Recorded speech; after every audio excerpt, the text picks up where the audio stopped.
berbuah, berbuah, berbuah. Firman Tuhan ada di hatiku, ada di langkahku, ada di hidupku, dan terus bertumbuh, sirami jiwaku. Berbuah, berbuah, berbuah, berbuah, berbuah, berbuah, berbuah, berbuah. Firman Tuhan ada di hatiku, ada di langkahku, ada di hidupku, dan terus bertumbuh, sirami jiwaku. Berbuah, berbuah, berbuah, berbuah, berbuah, berbuah, berbuah, berbuah. Firman Tuhan ada di hatiku, ada di langkahku, ada di hidupku, dan terus bertumbuh, sirami jiwaku. Berbuah, berbuah, berbuah, berbuah, berbuah, berbuah, berbuah, berbuah. Shalom anak-anak sekalian. Terima kasih. Selamat hari Minggu. Lause Endang sangat senang sekali kita dapat bertemu kembali pada minggu ini, walaupun kita bertemu hanya melalui tayangan. Baik anak-anak sekalian, sebelumnya kita akan katakan Keep for Jesus. Segala kemuliaan buat Tuhan. Mari sebelum kita mendengarkan firman Tuhan, sebelum kita mendengarkan cerita dari Lause Endang, kita akan berdoa memohon pertolongan dari Tuhan ada bersama dengan kita. Mari kita berdoa. Tuhan Yesus yang baik, terima kasih Engkau sudah menyertai kami sepanjang kami melaksanakan social dan physical distancing selama hampir 1 bulan kami berada di rumah. Walaupun kami tidak bertemu dengan teman-teman kami satu iman, walaupun kami tidak dapat bertemu dengan lause-lause kami, tetapi Tuhan, kami tetap mempunyai damai sejahtera karena Engkau ada bersama di dalam hati kami. Sebentar Tuhan, kami akan duduk mendengarkan firman-Mu. Tuhan tolong berkati dan beri kepada kami hikmat sehingga kami dapat tahu akan apa yang Engkau akan sampaikan melalui Lause Endang. Berkati Lause Endang menjadi saluran berkat-Mu ya Tuhan, sehingga kami dapat tahu melalui satu tokoh yang begitu kami kenal, yaitu Thomas. Terima kasih Tuhan Yesus, kami telah siap mendengarkan firman-Mu. Dalam nama Yesus kami telah berdoa. Haleluya. Amin. Baik anak-anak sekalian, Lause Endang sekali lagi bersukacita sekali karena dapat bertemu dengan kalian. Baik, hari ini Lause Endang akan bercerita tentang satu tema, yaitu percaya tanpa melihat. Bagaimana ceritanya ya? Baik, kita akan membaca bacaan Alkitab kita diambil dari Yohanes 20 ayat 11 sampai dengan 29. Yohanes 20 ayat 11 sampai 29. Lause tidak akan membacakan Alkitab di sini. Nanti anak-anak yang akan membaca di rumah, membaca dengan teliti, membaca dengan seksama, karena nanti akan dipandu menggunakan PowerPoint yang Lause akan bagikan. Baik. Kita akan belajar tentang sebuah kebenaran firman Tuhan, bagaimana kita bisa percaya tanpa melihat. Cerita ini diawali dari Maria. Pada saat itu Maria mengunjungi makam kuburan Tuhan Yesus. Pada saat hari Minggu setelah hari Sabat berlalu, Maria pagi-pagi sekali dia datang berlari-lari menuju makam Tuhan Yesus, menuju kuburan Tuhan Yesus. Pada saat Maria membuka kuburan, kosong. Maria kaget, Tuhanku hilang. Tuhanku hilang. Nggak tahu siapa siapa yang mengambilnya?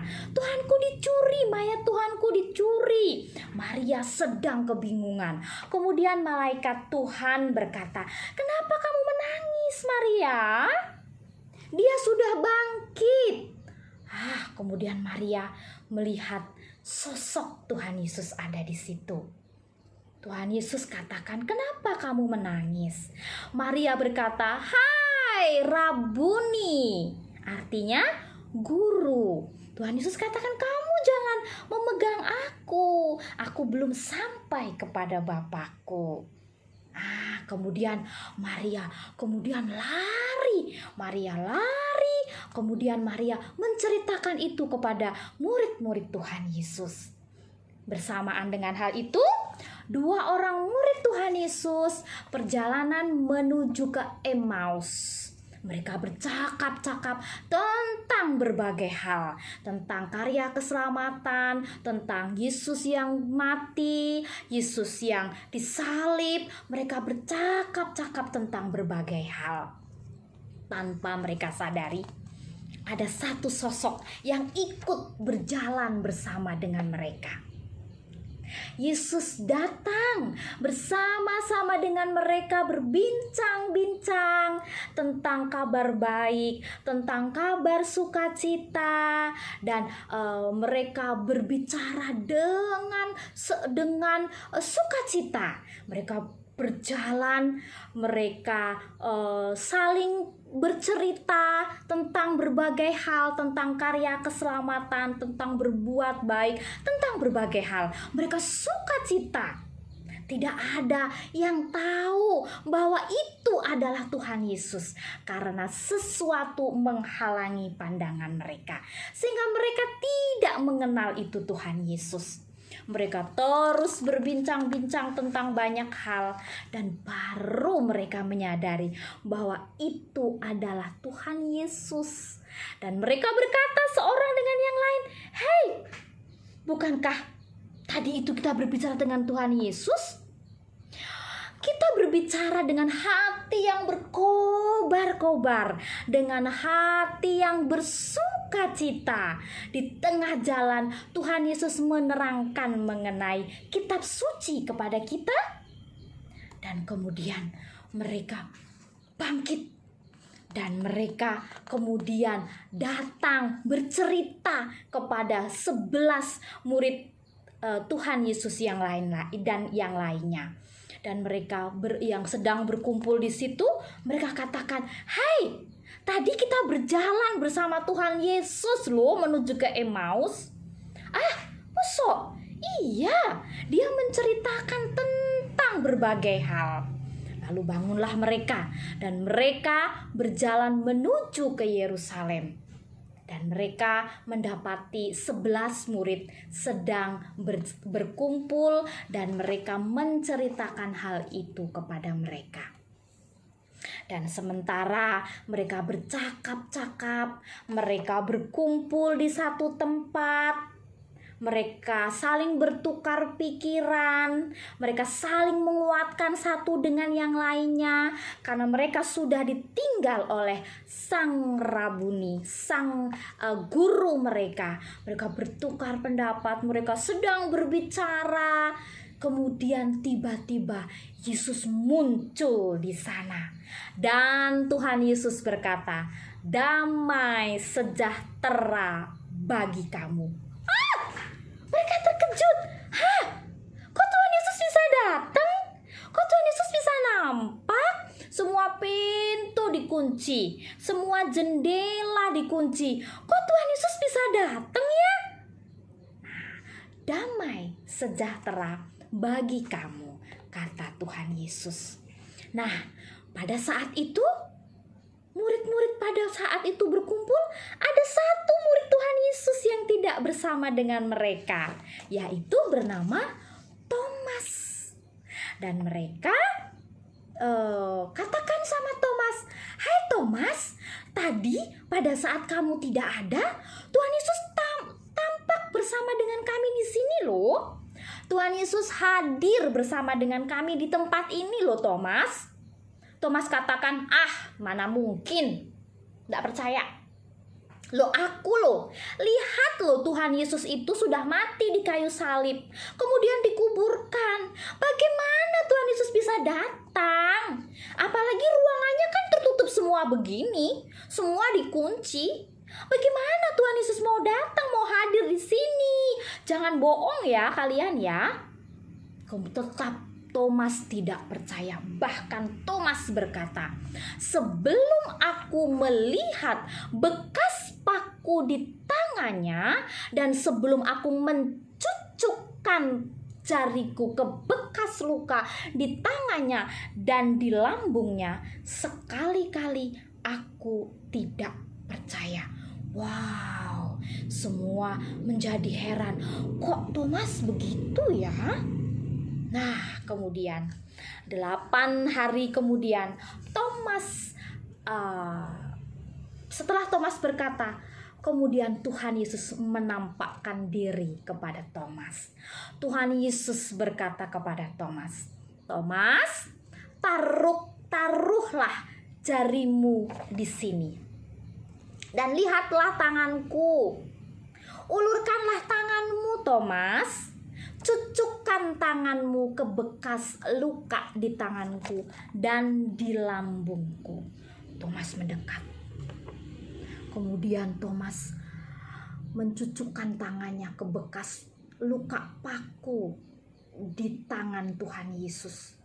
Bahkan dia kemudian mencucukkan tangannya di bekas lambung Tuhan Yesus. Ya, akhirnya Thomas percaya setelah dia melihat. Wah, benar-benar Thomas baru percaya bahwa Tuhan Yesus benar-benar sudah bangkit. Karena dia sudah mencucukkan jari tangannya itu ke bekas lukanya. Dia yakin bahwa itu adalah Tuhan Yesus.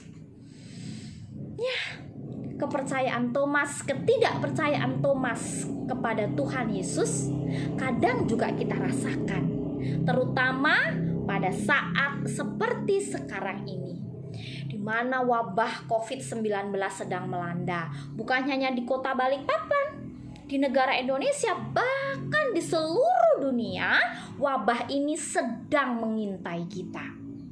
Nah, adik-adik sekalian, anak-anakku sekalian, pada situasi begini pasti ada beberapa dari kita bertanya, terus di mana Tuhan kita yang katanya sayang sama kita? Terus di mana Tuhan kita yang katanya melindungi kita? Yang katanya peduli sama kita? Di mana? Di mana kamu, Tuhan? Banyak anak-anak yang tidak percaya tentang kebangkitan dari Tuhan Yesus itu sendiri, karena mereka tidak melihat secara langsung. Mereka menginginkan sebuah bukti untuk percaya seperti yang dilakukan oleh Thomas tadi. Banyak orang tidak percaya kepada kasih dan cinta Yesus kepada mereka pada saat mereka sedang menderita, sedang kesusahan, sedang kesulitan, sedang dalam keadaan yang tidak menyenangkan buat mereka. Mereka hanya mengakui bahwa Tuhan Yesus itu sayang sama mereka dengan melihat buktinya, yaitu pada saat Tuhan memberikan sukacita buat mereka, memberikan hadiah, memberikan ranking 1, naik kelas, diajak mama papa tamasya, dan kesenangan-kesenangan yang lain yang menguntungkan mereka baru percaya. Tetapi pada saat mereka serba dalam keterbatasan, mereka kadang tidak percaya. Padahal seharusnya mereka tahu bahwa Tuhan Yesus sudah berkata di dalam Yohanes 20 ayat 29b mengatakan, "Berbahagialah mereka yang tidak melihat namun percaya." Percayalah bahwa pada saat kesesakan menimpa kita pun, pada saat keadaan yang tidak mengenakan pun, Tuhan Yesus memberi kepada kita pertolongan dan pengharapan senantiasa. Bagaimana dengan kalian? Bagaimana dengan Lausa? Apakah kita semua membutuhkan bukti untuk percaya kepada Yesus? Apakah perlu bukti? Atau kita tidak perlu bukti? Yang pasti aku sudah percaya. Lalu saya katakan, percayalah walaupun situasi sekarang tidak kondusif, tetapi Tuhan Yesus yang sudah bangkit dari kematian akan datang dan terus menyertai kita dan memberi damai sejahtera buat kita. Karena kita adalah anak-anak Tuhan Yesus yang dikasihi. Jadi tidak perlu bukti, cukup percaya. Amin. Baik, Tuhan Yesus sudah membuktikan dengan begitu mengasihi kita. Walaupun situasi seperti ini, walaupun situasi tidak menentu, walaupun situasi yang tidak bisa membuat kita bebas, tetapi Tuhan Yesus sudah menyertai kita. Kita dalam keadaan sehat, kita dalam keadaan tidak kekurangan, dan Tuhan Yesus menyertai kita dengan kita tetap bersama dengan orang-orang yang kita cintai. Amin. Ayat hafalan kita diambil dari Yohanes 20 ayat 29b. Berbahagialah mereka yang tidak melihat namun percaya. Sekali lagi sama-sama kita katakan. Yohanes 20 ayat 29b. Berbahagialah mereka yang tidak melihat namun percaya. Mari kita berdoa. Tuhan Yesus, terima kasih Engkau sudah menyertai kami, memberkati kami, bahkan kami telah belajar dari satu sosok murid-Mu yang bernama Thomas. Kami ingin Tuhan bahwa kami percaya walaupun tidak melihat bukti secara nyata. Kami percaya bahwa Engkau mengasihi kami. Kami percaya bahwa Engkau mati di kayu salib untuk menebus dosa kami. Kami percaya Engkau yang sudah bangkit akan terus menyertai kami dalam keadaan apapun kami. Kami percaya Tuhan bahwa apapun yang kami lakukan semua itu perkenanan daripada-Mu. Apapun yang kami alami saat ini semua di bawah pengetahuan daripada-Mu. Kami terus berdoa untuk orang tua kami, papa mama kami. Tuhan, Engkau berkati mereka dengan hikmat daripada-Mu. Engkau berkati mereka dengan kesabaran daripada-Mu. Engkau berkati mereka dengan berkat secara rezeki daripada-Mu. Kami percaya Tuhan, Engkau akan melimpahkan berkat kepada kami semua. Dan terus Tuhan berikan kepada kami kesehatan dan motivasi untuk kami terus bertahan. Dan Tuhan tolong supaya penyakit corona ini dapat segera terselesaikan. Terpujilah Engkau Tuhan, dalam nama Yesus kami telah berdoa. Haleluya. Amin. Baik anak-anak sekalian, setelah ini kalian boleh mengerjakan tugas yang dapat kalian lihat di PowerPoint yang sudah Lause kirimkan. Terima kasih, tetap sehat, tetap percaya kepada Tuhan Yesus dengan membaca Alkitab dan rajin berdoa. Terima kasih, sampai jumpa.